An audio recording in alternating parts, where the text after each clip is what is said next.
Thank you very much. Good morning, everyone, or good afternoon, good evening, depending on which part of the world you're joining us from. I would first like to recognize the presence of the IPU President, Honorable Speaker Dr. Tulia Ackson, who is joining us today as a participant, but we would like to extend particular gratitude to her for her unwavering support throughout this process. And she provided opening remarks at the first webinar, and we'll be providing closing remarks on our third webinar. So we're very grateful for her support and her commitment towards ensuring that IPU does become at the forefront on this artificial intelligence topic. Now, having said that, today is our second webinar, and this is a second webinar which is a preparatory. We're having a series of workshops on artificial intelligence for members of parliament, which will enable myself and Honorable Michelle as co-rapporteurs to get different opinions from members of parliament that will enable us to draft the resolution, the IPU resolution on the impact of artificial intelligence on democracy, human rights, and the rule of law.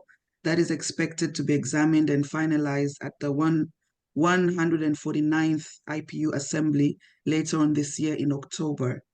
And the purpose is, as we all know, artificial intelligence presents great potential and benefits to humanity and development, but at the same time, it also brings forward risks. And these risks are across, all political, economic, and social spheres. And it is for that reasons we as legislators have to take immediate action into examining and coming with the right frameworks towards governing artificial intelligence. And today we have exciting panelists before us who are highly experienced. So I look forward to learn, and I'm sure that my colleagues on the call will also learn and benefit from them. We are greatly honored to have Dr. Tawfik Jelassi, the Assistant Director General for Communications and Information at UNESCO, as our guest speaker today, and he'll be providing opening remarks. And as we all know, UNESCO, plays a critical role on artificial intelligence, and we're very grateful for having the UNESCO support alongside IPU support into making this process possible. Dr. Jelassi, you're welcome. Over to you. Thank you so much, Neema. Excellencies, members of Parliament, parliamentary staff, I'm very pleased to introduce this second gathering dedicated to artificial intelligence, and as Neema said, its impact, both opportunities and risks that this emerging technology provides us. Before we delve into the topic, I would like, on behalf of UNESCO, to thank IPU and also IGF for this valuable collaboration. This session will explore a key question. What are the implications of AI for our societies and our economies? Directly linked to this question is the imperative: how can parliamentarians collaborate to forging an enabling environment with a two-pronged approach, crafting and enacting laws that foster green innovation and development while safeguarding human rights standards, privacy, data protection, and security? We know that the rapid evolution of AI requires a forward-looking approach to understand the challenges and opportunities. As parliamentarians, you hold a crucial role in shaping the legislative and policy framework, which should and must guide AI and digital transformation towards sustainable and inclusive growth for all. To set the stage, I would like to share a few important facts in my view. First of all, half of the countries worldwide, that's 94 countries, have adopted overarching cross-sectoral digital policies and strategies, according to the latest report from the ITU, which was published last March. Second, for the public sector, 51% of government CIOs, the government chief information officers, 51% of them report being blocked in their digital transformation projects because of a silo approach and because of inadequate decision-making processes. Thirdly, according to the World Bank, these obstacles have led 91 countries to recognize the need and to take action towards enhancing the digital skills and competencies of civil servants in their governments. We believe that to be effective in AI policy making, we must address 4 key questions. First, how can we implement agile legislative approaches? And we know that time is of the essence here. We know that the laws and the legal framework has always been trailing technological advances. So we need to be agile. We need to be quite fast in putting in place the legal legislative framework needed. Second key question, why are intersectoral collaboration and stakeholder engagement, why are they so vital for effective policies on artificial intelligence? Thirdly, how does ensuring gender equality and inclusivity in AI policies, how does it mitigate the bias and foster equity in our societies?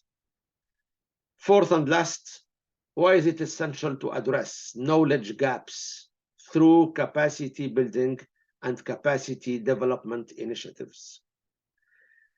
UNESCO is committed to strengthen capacities of policymakers through its AI and digital transformation competencies for civil servants. This is a major piece of work that was completed in the fall of 2022.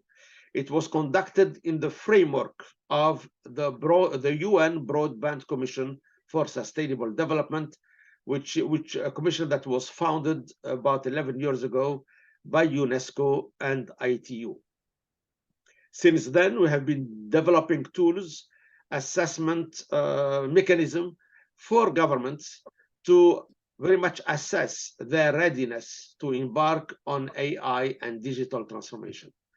And obviously, subsequent to this assessment, we can engage and roll out these capacity building contents and programs. Insights from this work can help us foster the competencies of parliamentarians as well. The journey towards harnessing the power and the potential of AI and digital transformation is both exciting and challenging. Your role as parliamentarians to ensure green innovation development, a respect for human rights, privacy, and security, your role is obviously paramount.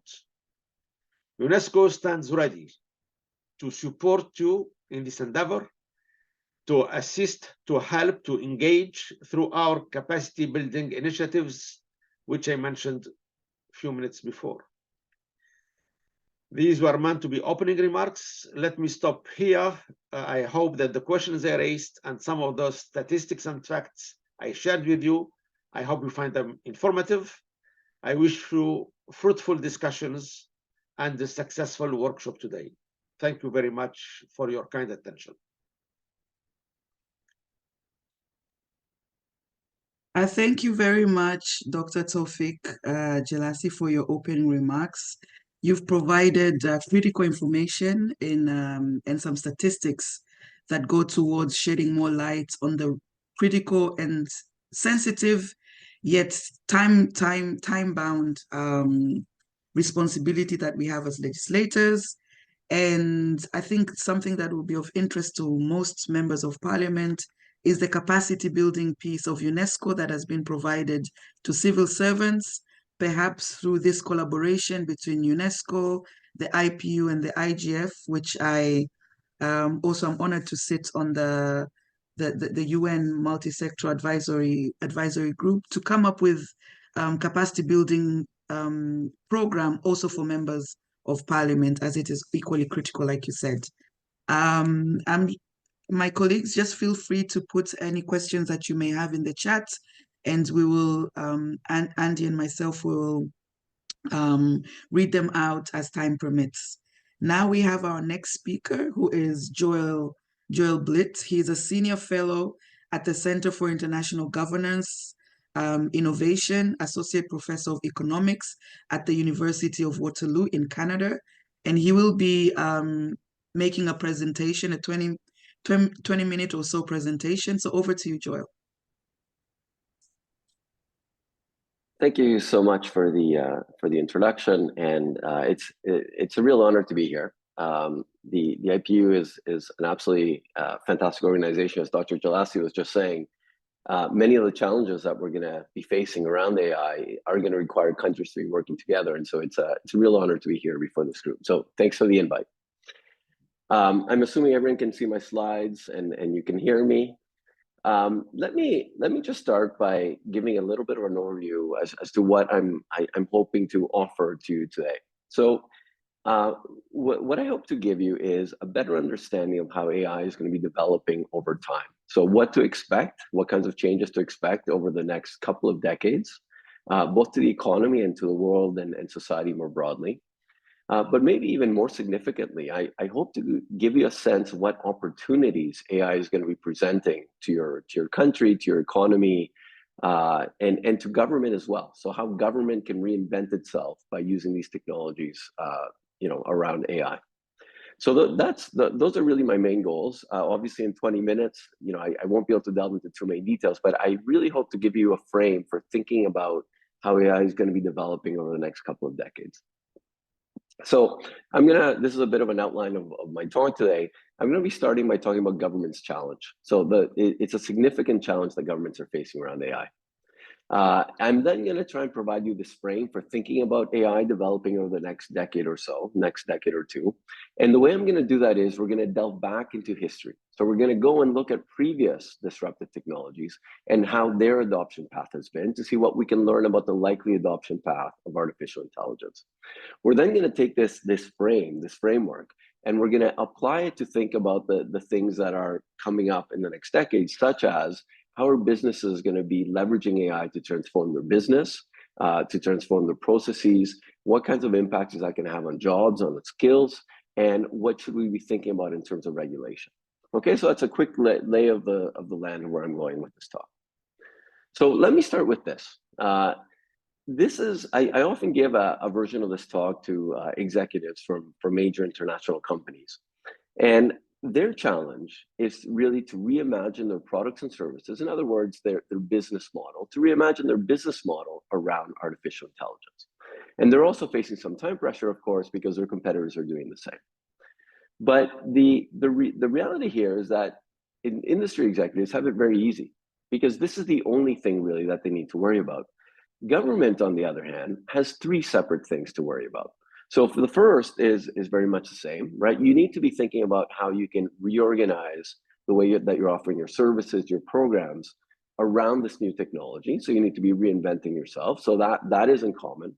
But in addition to that, as government, you need to be leaders in promoting the adoption of AI so that you can actually have an economy that prospers, a country that prospers. And you also need to be thinking about regulating AI to minimize its downsides and to make sure that the benefits are spread widely and not just to the few. And so, relatively speaking, the challenge of government is absolutely monstrous compared to what industry executives are facing. There's really these three different things that you need to be thinking about at the same time. Now, I hope that my remarks today are going to help you think, at least at a high level, about what is coming down the pipeline and therefore what you can do in terms of these three things. That's my goal today. Obviously, we're only going to have so much time in sort of another 15, 20 minutes. Okay, so let's jump right in and let's go back into a trip into history, right? So let me talk about general purpose technologies and their adoption. And so when I talk about general purpose technologies, I'm talking about things like steam engine, I'm talking about electricity, I'm talking about computers. And of course, the most recent general purpose technology is artificial intelligence. And so general purpose technologies, this is a technical term that we use in economics, but it really refers to technologies that have these three different characteristics. First, they're pervasive. And what that means is that it's not a technology that's going to impact one sector or one industry. It's a technology that's going to impact many different sectors. Second, it's a technology that is subject to ongoing improvement. So it's not a technology that appears and is set once and for all. It's a technology that's constantly changing and improving. And thirdly, it's subject to innovation complementarities. And what that means is that there's other things that are evolving alongside it and are feeding into the technology. So the best historical example I can give you is, if we think about computers, it would be software, right? So as software gets better, computers get more valuable. And as computers get more valuable, there's a bigger incentive to develop better software. And so there's a strategic interplay between the two. Now, without getting into the economic details of these characteristics and what they imply, these characteristics imply, first of all, that general purpose technologies are transformational. And secondly, that it truly takes decades to feel their impact. And so this is what led Bill Gates to say that we always overestimate the change that's going to occur in the next 2 years, and we underestimate the change that's going to occur in the next 10. I completely agree with Bill Gates on this.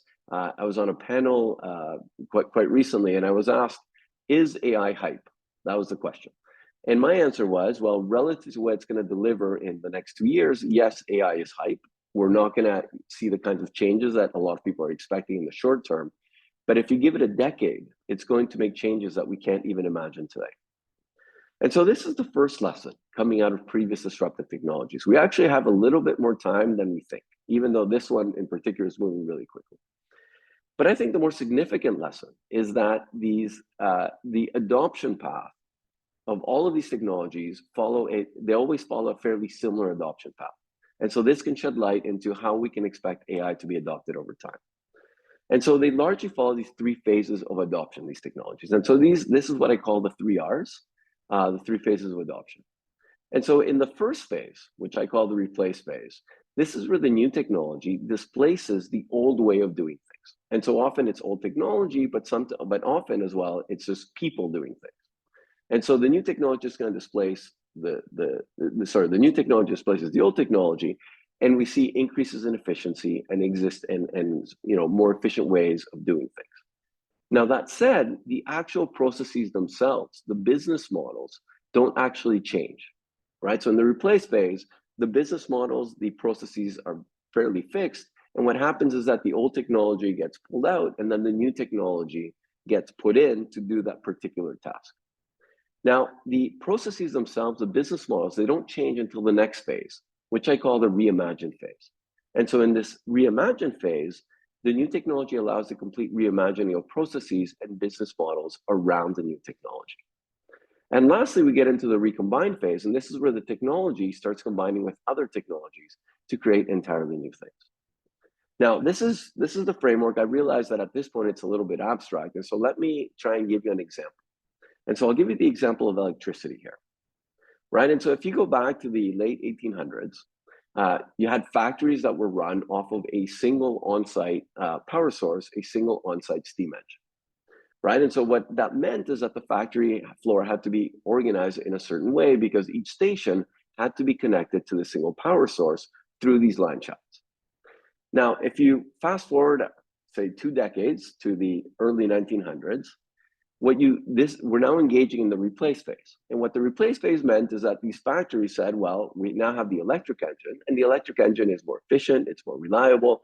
So let me take out the steam engine and put in the electric engine. But what you can see is that the factory layout is still basically the same. You still have a single power source, and every different station has to be connected through a line shaft to that power source. Now, fast forward again another couple of decades, and we now finally get into this reimagine phase. And what this means in the case of electricity is that now you can reimagine the factory floor around this new technology, around electricity. And specifically, with electricity, you could have lots of little engines instead of having one big central engine. And so what that meant is that every station could have a little engine, and you could organize the factory floor much more logically, where the output from one station becomes the input of the next station. And so, of course, this is the rise of the modern assembly line. And the best example of this is the Ford Model T assembly line from exactly this period. So this is an example with electricity. What we saw is that it very much followed these 3 phases of adoption: the replace phase, where the gas lighting was replaced with electric lighting; the electric motor replaced the steam engine in factories. We then moved in, and that had some productivity increases, of course, but relatively minor, because basically we kept doing things the same, just with better technology. It wasn't until the reimagine phase where we really see disruption happening. This is where factory floors are redesigned to optimize material flow. Basically, we reorganize ourselves to do things much better around the new technology. And lastly, of course, the recombine phase, where electricity combines with advanced materials to create the transistors, semiconductor chips, telecommunications, et cetera, et cetera. So that's, you know, a summary of electricity and how it went through these three phases. I'll very quickly go over computers. So if you go back to 1987, Robert Solow, who's a Nobel Prize-winning economist, computers had been around for a couple of decades at least, and he said that you can see the computer age everywhere except in the productivity statistics. And of course, no sooner had he said that, the productivity started surging. So again, with computers, it took time to truly feel its impact. Initially, we were in the replace phase, where computers replaced human computers, right? So these were people that sat at desks and did computations, arithmetic all day. It replaced bookkeepers, clerks, back office workers. The real productivity increases didn't start happening until the reimagine phase. This is where firms, where governments realized that with computers, you could have more decentralization, you could venture abroad, and you could have entirely new business models. For example, you could organize your firm around customer relationship management. And lastly, of course, with computers, they combined with other technologies to create the internet, smartphones, AI, etc. So that's just a very quick look into past technologies and how they followed these three phases. Now, if we think forward about AI, it's also going to follow these three phases, and this can help us think about what to expect over the coming decades. And it also presents a useful framework for thinking about things like regulation, impacts on jobs, etc. So let's do that. So let's start by thinking about how industry leaders are going to be thinking about this technology and what kinds of actions are they going to be taking. And so if you're an industry leader, you're going to be thinking about moving your company as quickly as possible through these phases. And in particular, this third phase is going to be further off in the distance. And so really, you're going to be more focused on the first two, replace and reimagine. But first of all, you're going to be getting your organization as quickly as possible, focused on driving efficiencies. Often this is cost cutting, increasing volume, increasing quality, reducing risk. And then as quickly as possible, thinking about reimagining your business, right? Before someone else does, because someone else is going to be doing this. So that's what we should expect to see in the economy more broadly. I want to point out that one of the roles of government is also to be moving itself down this road, because we need to be providing the services and programs as effectively and efficiently as possible. And that means that government also needs to be thinking about these efficiencies and moving down this road. Now, what I want to do next is I want to do a bit of a deeper dive into these different phases and what they're going to mean for AI. So I'll start with replace, I'll talk about reimagine, and then the recombine I'll just talk about in the interest of time very quickly at the end. So let's talk about the replace phase. And if we're talking about replace, what we really need to be thinking about is, well, what kinds of tasks, what kinds of activities can it replace? So in other words, what can AI really do? And I'm focused here on large language models. Obviously, there's lots of different types of artificial intelligence, but let's focus on this for now. And if we focus on large language models, well, it's very good at writing, it's very good at ideation, it's very good at background research, at coding, data analysis, et cetera, right? So there's a few things that it's very good at. And so if you're going to be engaging in the replace phase, well, it actually is fairly easy, at least conceptually. Actually driving this change can be quite challenging. But fundamentally, all you have to do is you need to look at your workflows, break down workflows into tasks, identify what tasks are fundamentally about content retrieval, about synthesis generation, so things that this AI can do. And then you can compute the return on investment for automating each of these tasks. And then starting at the top of the ROI list, we replace the older technology, again, often humans, and I'll have something to say about this later as well, with the latest technology, with AI. Right, so this is what we can expect to see in industry. And I would argue that government also needs to be thinking about how they can provide these services as efficiently as possible. Now, there is, of course, quite a bit of initial evidence as to how effective AI is at driving productivity and efficiency changes. In the interest of time, I'm not going to cover too much, but let me at least mention some of the recent evidence. So for example, there's evidence that ChatGPT and other technologies can increase the speed of writing tasks by about 59%. For programming tasks, again, these tools can increase speed by about 56%. It can also increase the speed of things like customer support and the number of cases that customer support agents can resolve in an hour by about 14%. And it turns out that even in healthcare, these tools have been shown to, in some cases, provide better answers to patient queries than doctors, and even more empathetic responses as well, which is a little bit surprising because we think of machines as not being particularly empathetic. My wife is actually a doctor. This is one thing I like to point out to her quite often for fun. So these are some examples. I could spend the next 45 minutes giving you other examples of where AI seems to be extremely effective in industry. Let me just, without going there, let me just mention that one way of thinking about AI is that it's going to be turbocharging all of the workers of the world that have access to these technologies. One way of thinking about it is, so I have a colleague who's also a professor, and what he did is he made ChatGPT write his exam for his course. And then he marked it blindly alongside the exams of all of his students. It turns out that ChatGPT is a solid A- student.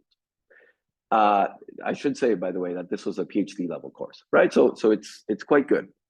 And so what this means is that for the types of cognitive tasks that ChatGPT can do, if people have access to this technology, it basically means that all of us are now automatically above average in doing these kinds of cognitive tasks. Absolutely amazing, right? I mean, everyone now is going to be a good writer, is going to be able to summarize lots of data quite well, is going to be able to analyze data to some degree, et cetera, almost overnight with the use of these technologies. So that's the replace phase, right? So the replace phase is, well, how can we replace the old way of doing things with the new way of doing things without really changing the business models? But one of the things I really sort of want to focus on today is that we really should be thinking big picture, long term. We should be thinking about disruption and this reimagine phase. And so this is where we leverage the characteristics of the technology to reinvent the way we do business. Let me give you a historical example, right? So if we go back to the internet age, on the one hand, we had Barnes & Noble that said, this technology is great. I can use it in my library floor so people can look for the books that they want. And for tracking inventory, and that was great. It increased their efficiency. But along came Amazon and fundamentally reinvented the game. They basically disrupted retail, starting with books, around the new technology, and therefore they disrupted Barnes & Noble. So this is an example of how, if you just keep playing in the replace phase, as Barnes & Noble did, eventually someone's going to come along and just reimagine around technology and leave you behind, right? So this is the next phase. With AI, again, I could give you many different examples, but one of the examples would be you can reimagine the hiring process, right? So instead of putting out a job ad and waiting for people to submit their resumes and for you to sort through these resumes, maybe with the help of AI, that would be engaging in the replace phase. You can reimagine hiring by getting an AI agent to go out and look for the kinds of people that you need in your organization, the kinds of people that have exactly the kinds of skills that you want. Very quickly, the recombine phase, lots of different technologies coming down the pipeline. They're combining at a really quick rate. 3 technologies are going to be combining to really create something radical and new is AI, robotics, and 5G, Internet of Things. They're going to be creating something called collaborative robots that are going to have the mechanical capabilities, the cognitive abilities, and are going to be connected in real time to the entire world database. And so this is really going to change the game, collaborative robots. Okay, but of course, this is further down the road.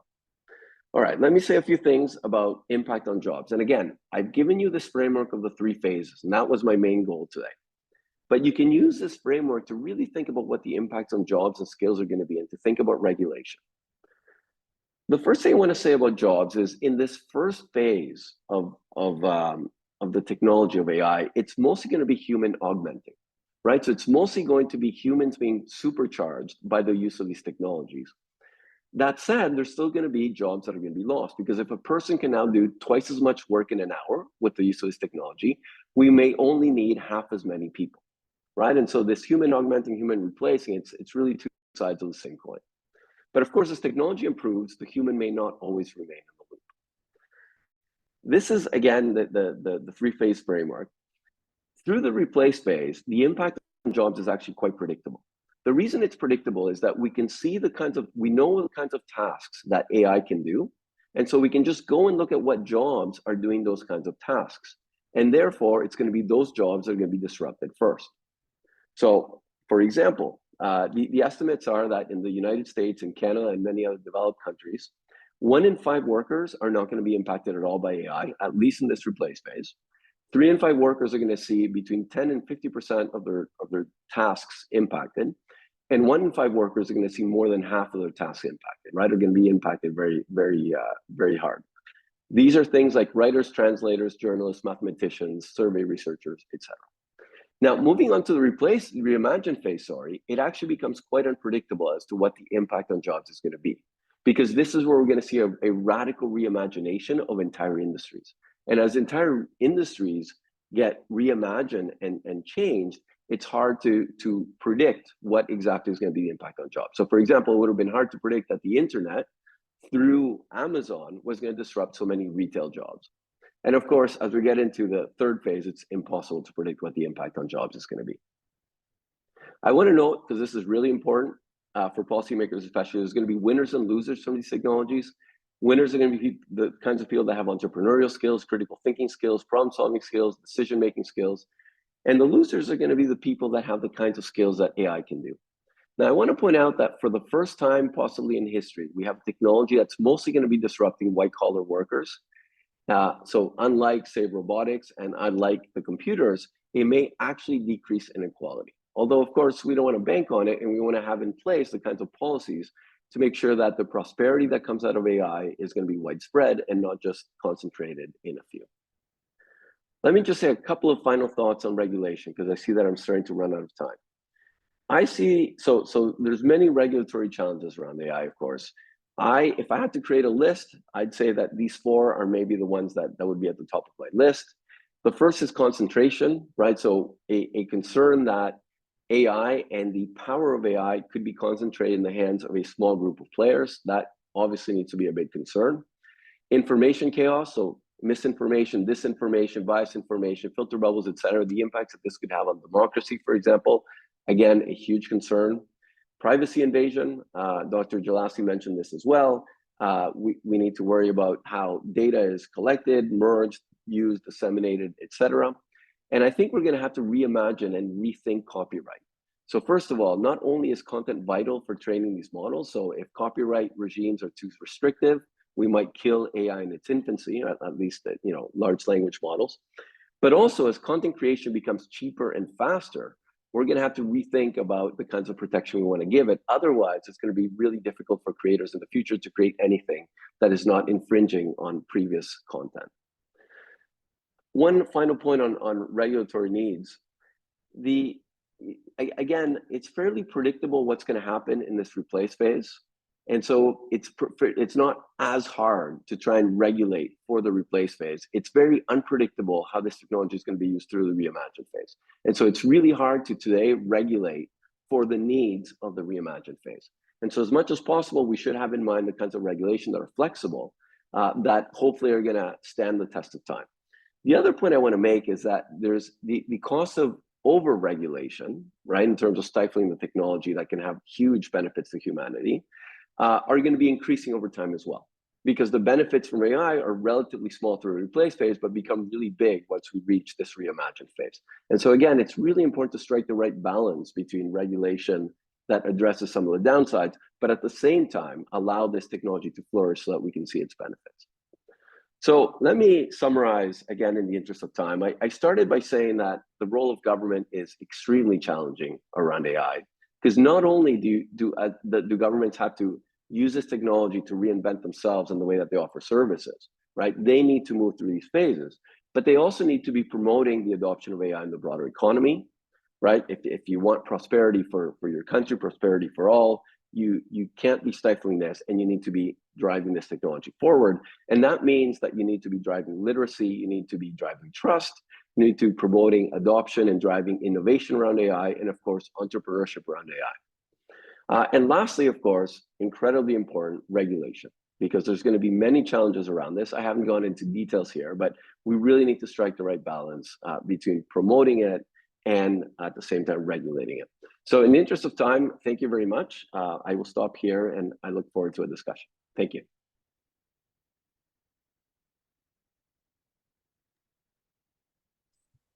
Thank you very much, Joel, for that very robust presentation. That was a huge eye-opener in terms of first the history, but also the dynamics of artificial intelligence and things that we as members of parliament, as legislators, need to take into account. And clearly we can already see that we have a lot on the plate to make sure that we have the right regulations, but also making sure that we don't create a very stringent environment. So thank you so much for shedding light into that. We're still taking some questions in through the chat that will be shared after the last presentation, time permitting. Our next speaker is Philip Thigo. He is a renowned person, actually a powerhouse, if I may say. He's an advisor to His Excellency President William Ruto, President of Kenya. He also advises the government of Kenya on a number of issues. But at the same time, he is a member of the United Nations High-Level Advisory Body on Artificial Intelligence that was recently launched by the UN Secretary General.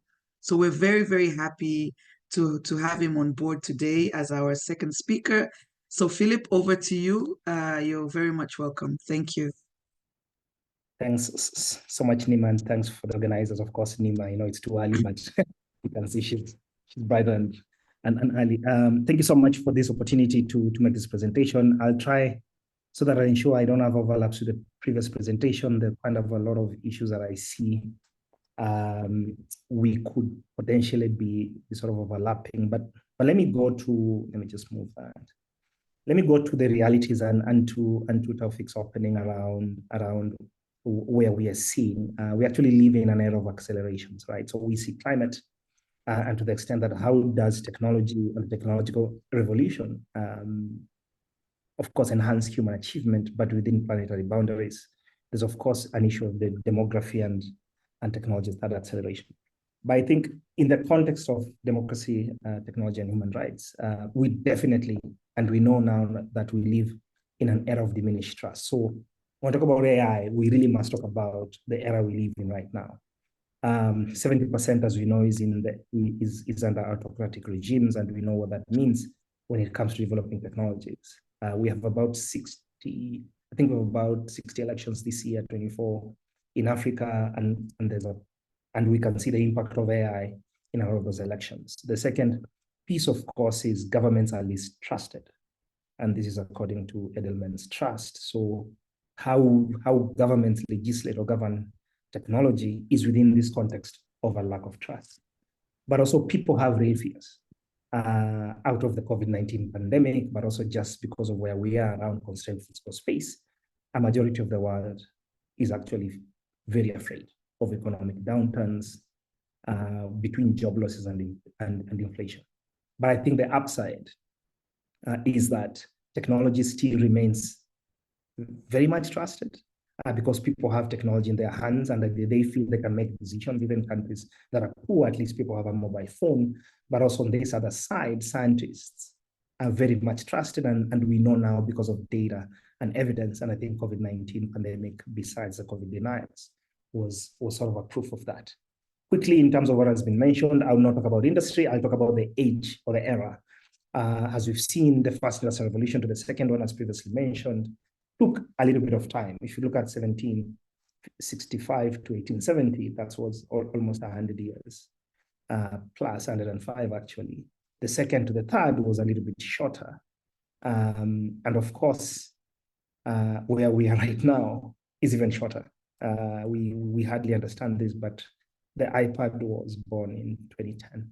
We can't hardly believe that was when it was born, and it is more powerful, 200 or 300 times more powerful than the computer that sent man to the moon in the Apollo mission.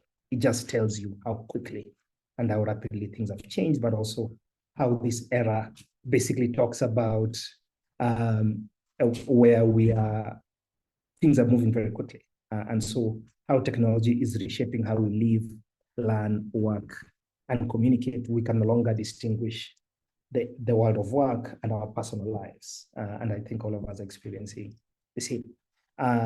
What are these trends, right? So we are definitely a globalized world where we are living without borders.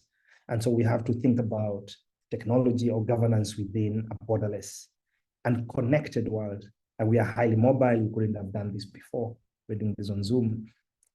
People have very new behaviors in terms of we live a very public life. There's feedback, there's collaboration, and so there's sharing. AI would not have been possible without these new behaviors where we just have vast amounts of data that we are putting out there so that these technologies can train themselves. And of course, the world is increasingly very young. When we talk about the world of work, 75% of the workforce will be, by 2025 will be youth. Of course, there are many technologies when we talk about it, but I think AI is the one that we are really heavily focused on. And before November 2022, I think we kept on talking about AI and we knew it, right, from self-driving cars to computer vision, early 2016, 2017, where AI was very simple, right? It was just enabling us to, it was just understanding visual perception, speech recognition, decision making, and language translation. When you looked at Google Translate, that was basically AI in its rudimentary function. But I think where we are right now, and that is why I think there's a lot of concern, is this era of generative artificial intelligence, right? Where now the traditional systems are now able to design, recognize patterns, make predictions, create new content, and in many forms, right? Not just text, can do audio, videos, and more. And I think that's where we are right now. And I think a lot of us have seen ChatGPT, Midjourney, and when I was having a chat with Sam Altman, just to get people's calm, he says we are still very far from AI being able, for example, to remember things, to be able to do kind of functions of what human beings can do. Basically, AI is not even a 4-year-old human being right now. So for now, maybe that's the comfort, but it keeps on learning as they develop the 5th iteration. But I think the reality is that generative AI is neither artificial nor intelligent. And the idea is that artificial intelligence still is trained on human data. And depending on what types of data sets we put out there, it can be garbage in and garbage out. And so I think it's very important that we begin to recognize that. And of course, with this, we are seeing disruption of jobs, business disruptions, issues of ethics and identity because of the biases we're seeing. We are seeing potential issues of security and conflict when AI is being deployed in the field of war based on autonomous weapons. The whole issue of inequality, but also the need for agile governance because you're governing in an era of uncertainty. But then who are we governing? We know there are many personas. Humans or citizens are not homogeneous. And so how do you ensure that we still take care of a farmer who has a simple smartphone, does not have good internet connectivity?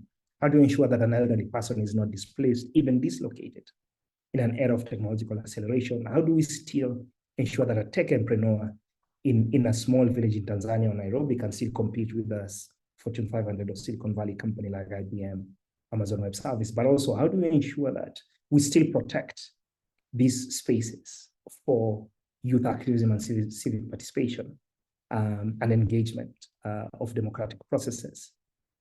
And so we've seen the challenges around this, of course, the issue of privacy and security. As technology evolves, so are the potential nefarious use of technology like hackings and cybersecurity and cybercrimes increasing.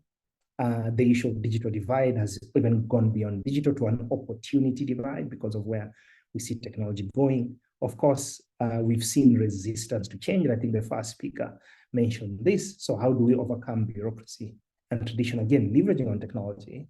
But then all of these things are being done within a resource constraint or within physical constraints.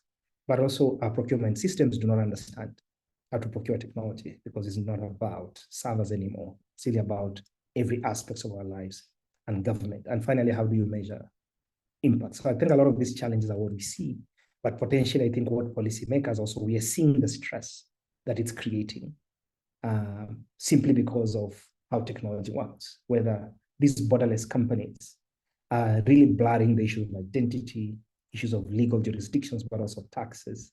We're seeing companies are more exponential, that workers either work in your country, but also others work remotely, so others are governed and others are creating stress on the tripartite. We're seeing new risks around, as I mentioned, data, but also around subversion of elections. There are, of course, issues of ethics and inclusion, and the largest disruption, of course, is era of work. I'll share these presentations. But I think the new challenges on governance, and we see it, is that, again, there's a continued erosion of trust simply because of how technology is out there. The governance models that could manage and mitigate this are not just scaling fast enough. And then because we're not engaging citizens and the models are not working, then we're seeing trust increasing and citizens are becoming passive. And you can see how that is amplifying itself in democratic election participations, where we are seeing voter apathy. And of course, how technology is outpacing regulation. The issue that I have, and many of us in the Global South, is that we know that the benefits disproportionately flow to early adopters. In the case of AI, for those who had infrastructure, data, talent, compute, are benefiting more. And this will disrupt the future of power to the extent that a lot of countries in the Global South will be perennial dependent on services from where artificial intelligence and this power is concentrated. And that is the reality of the future. And so how do we ensure that we grow technology as a public good, but also that the dispensation or the governance dispensation has an imagination that then can bring the positive visions of technology for the benefits of society? There's a lot of scaremongering right now. And some of us are saying that similarly, when the cars were being built, it's also important to figure out how can you use the same technologies in their duality for development outcomes. And let me just quote Klaus here, that, and I'm sure the parliamentarians in the room will agree, that because of how things are moving very quickly, that decision makers are really tied to this linear and traditional decision making around pain points. So we deal with what is paining us right now without necessarily having the opportunity to look at the disruptive forces that impact the future. And unfortunately, the future really is now. And that is how this has been blurred. So how do we sort of mitigate against moving from the traditional ones to this future we're talking about? And so I just wanted to bring it up because the speaker talked about gender violence. And this is a case that I think everybody in the room is familiar, where explicit AI-generated Taylor Swift images spread online for 2 days, and is about 45 million views, that it took X about 2 days to bring it down. But you can imagine the danger that had caused, that then has now prompted a Senate to then start to think about a Disrupt Explicit Forged Imagery and Non-Consensual Edits Act of 2024 to sort of mitigate that. And so that will increasingly be the challenge, that the harm happens and then you legislate against that. And remember, even before this, President Biden had actually had put up an executive order around artificial intelligence, around how do you ensure that you still have a soft regulation, but at the same time have voluntary commitments by companies, because they're the ones who are aware of the development trajectory of that. And talk about President Biden, I think we know now about this robocall that was used during I think it was the New Hampshire sort of primaries, where somebody mimicked Biden's voice. Malarkey. You know the value of voting Democratic when our votes count. It's important that you save your vote for the November election. We'll need your help in electing Democrats up and down the state. Voting this Tuesday only enables the Republicans in their quest to elect Donald Trump again. Bunch of malarkey. You know the value of voting Democrats. That's not Biden's, just for effect. And so we see now a global rush, I think, of AI governance. And I think for parliamentarians in the room, what does a global rush or very much regionalized or fragmented governance of artificial intelligence mean for countries, especially countries that, as I've mentioned, are AI poor, or have no capability, whether it's compute, whether it's talent, or whether it's infrastructure.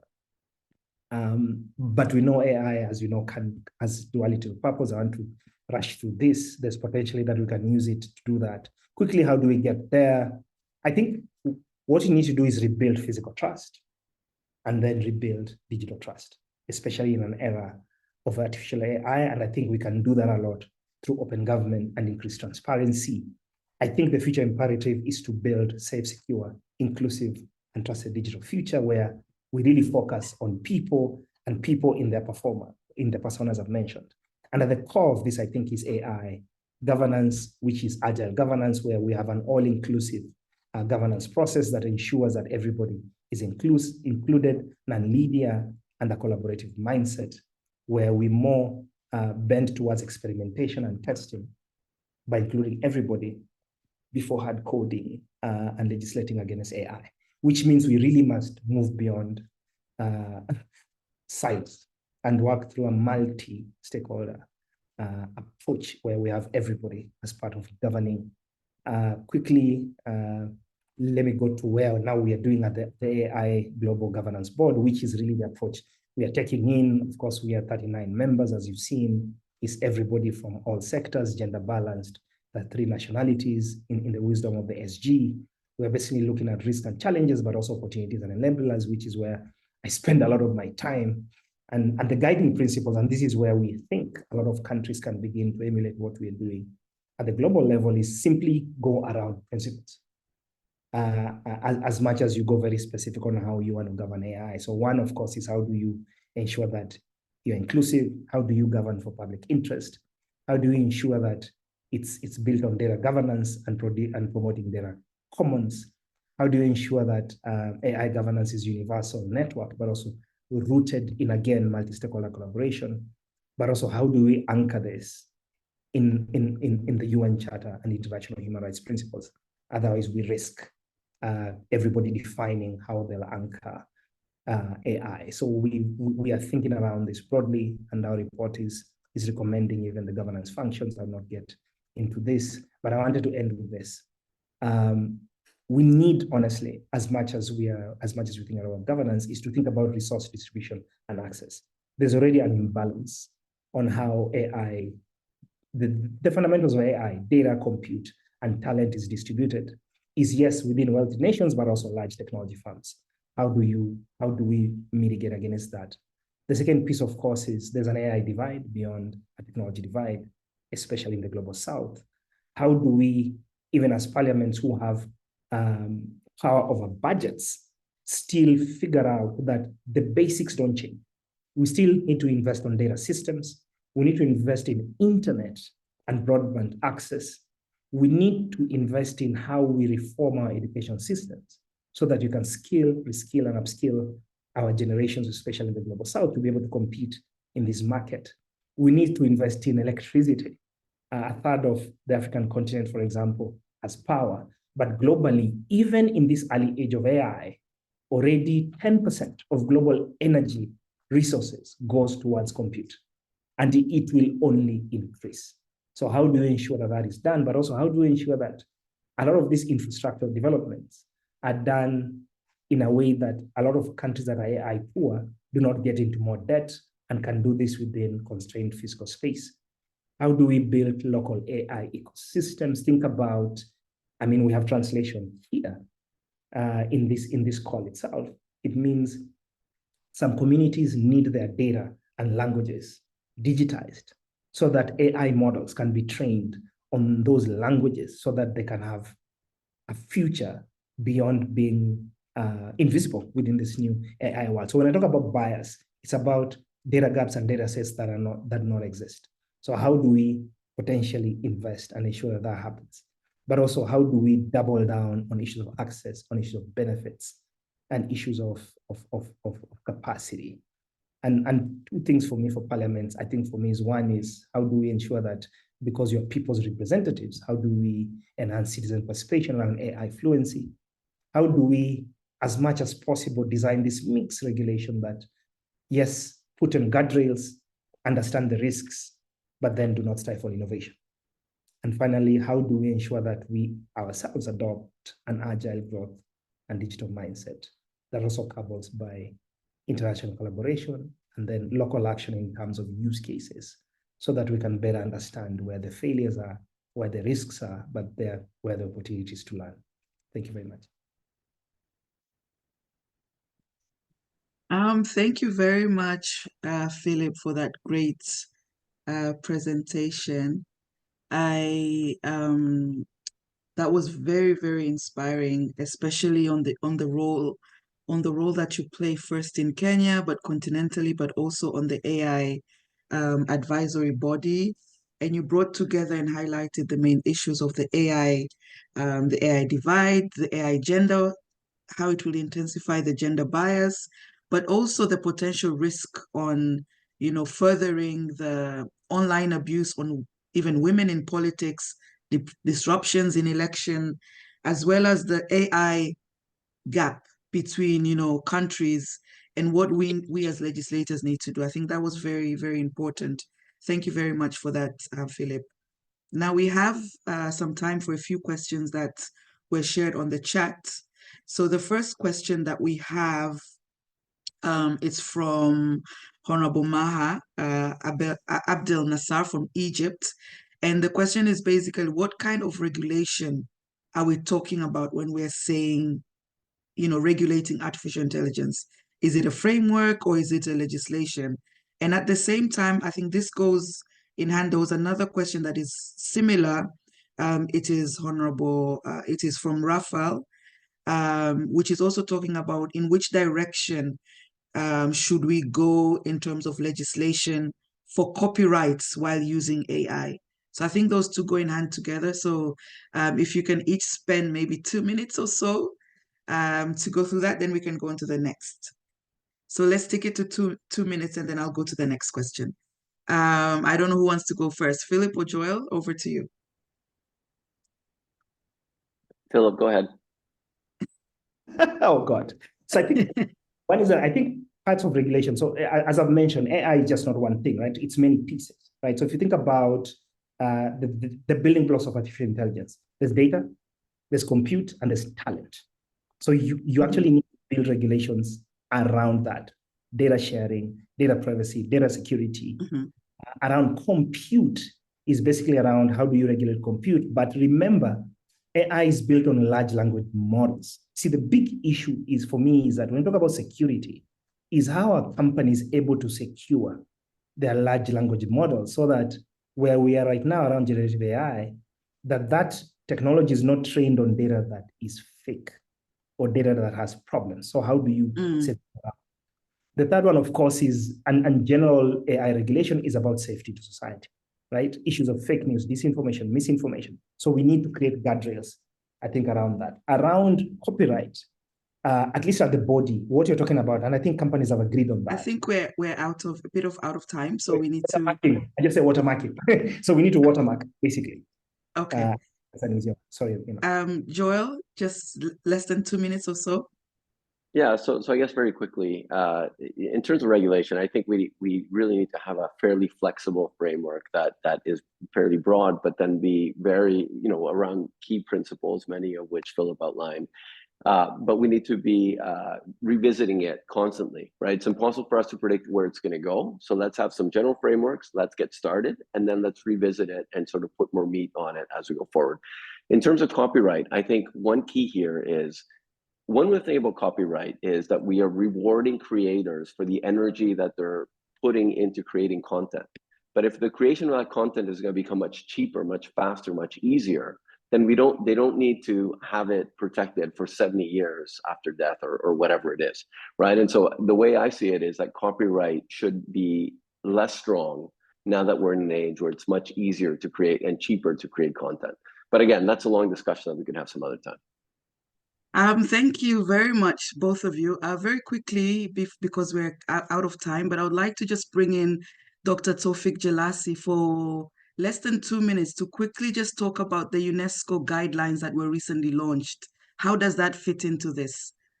Just in 2 minutes or less, then we'll wrap up. Thank you. Thank you, Neema. You want me in 2 minutes to talk about our 2-year-long initiative? I'll do that. I'll try. Thank you for the opportunity to say a word about the UNESCO Global Guidelines for the governance of digital platforms. This is a major initiative aimed at regulating or providing guidance on the regulation of digital platforms while safeguarding freedom of speech and access to information. And that's what makes it very complex. What I am holding here is the output of that, which we have released this past November. It's 44 pages of global guidelines for the governance and the regulation of digital platforms. And part of the content touches on the issue of gender equality, touches on what I saw in the chat box, which is how can we combat misinformation, disinformation, hate speech online, online harassment, cyberbullying, all the online harmful content. We don't want the digital platforms that are used so broadly and widely today. We don't want them to become the global online Wild West. We need them. They're important. We want them a force for good and not to impact. As an example, I think the speakers mentioned this year's 60+ elections happening around the world. And we know to what extent digital platforms have been misused, abused to influence at least undecided voters or to hinder the integrity of electoral processes. So this is something very urgent. I think I saw in some of the slides of Philip, in particular, reference to the World Economic Forum in Davos.